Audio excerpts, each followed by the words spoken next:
I consider ourselves long-term musicians. Like we're not gonna just go in a few days and get another job somewhere. This is what we do. So the way I see it is I want to make this as interesting for us as possible. And what that means is constantly expanding what you do and doing different things and developing new ways of saying what you want to say. With this band, I do it all myself. I have a clear idea of what I want to do, and that's the way we started. And I think eventually I'll expand beyond that as soon as I have no more ideas. But for now, it seems to work really well this way. I record everything myself and then teach it to everybody. Mm-hmm. Well, I show them what I want, and then they try and get as close as they can. I think the music in this band is complicated enough. It has enough information in it that you don't need one more source of information. Words, to me, would be really distracting from what's going on in this music. So that's why when I first wrote this stuff, I made a conscious decision that I didn't want the voice to be normal voice, which is over the top of the music with some kind of, agenda. Words have meanings and agendas, and I think it can be distracting. I wanted the voice to be more like another guitar or a sound effect instrument. Yeah, thanks. I succeeded. Why the first album is so aggressive? Well,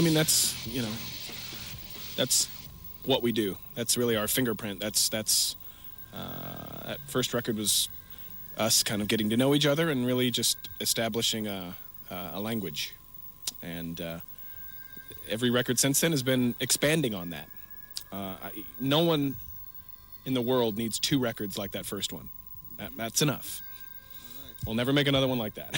Why not? It's a shame. Nah, that's enough. It's enough. Why repeat yourself? Why bother? I'm fans of those specific composers, and I thought that our band could do interesting arrangements of those tunes. I had, probably 30 different ones to choose from because I'm a big fan of film music, so it was hard to choose those, but those are the ones that turned out the best. If we would have bothered to ask, maybe we would have gotten turned down, but as long as you pay, the composers, usually they're happy with it. No, we paid, but we didn't. If you ask them sometimes, you're setting yourself up for failure. You just do it, and then pay them, and then hope for the best.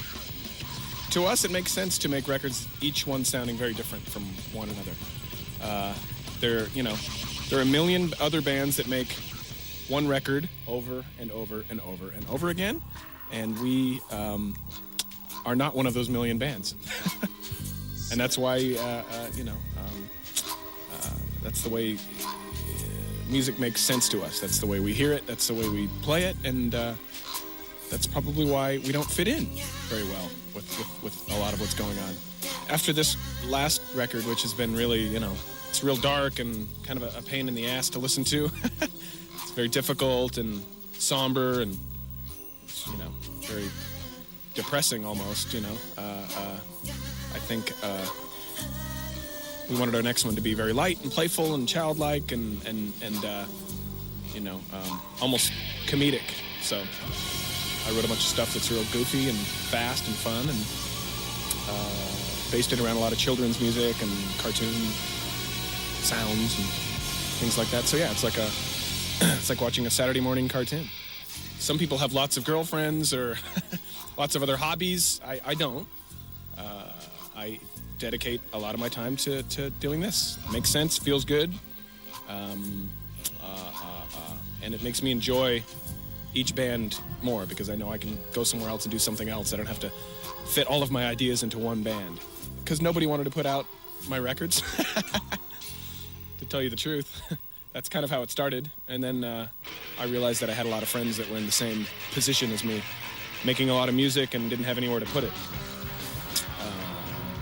And then it became a necessity after a while. We really had to look into the future and think, I don't want to have to sell my ass every single time I make a record and try and convince people why this is good music and why I believe in it and have to sell it to some company. I'd rather just own it myself and put it out. And there's a lot of other people that are close to me that feel the same way. So started it up, and we were lucky.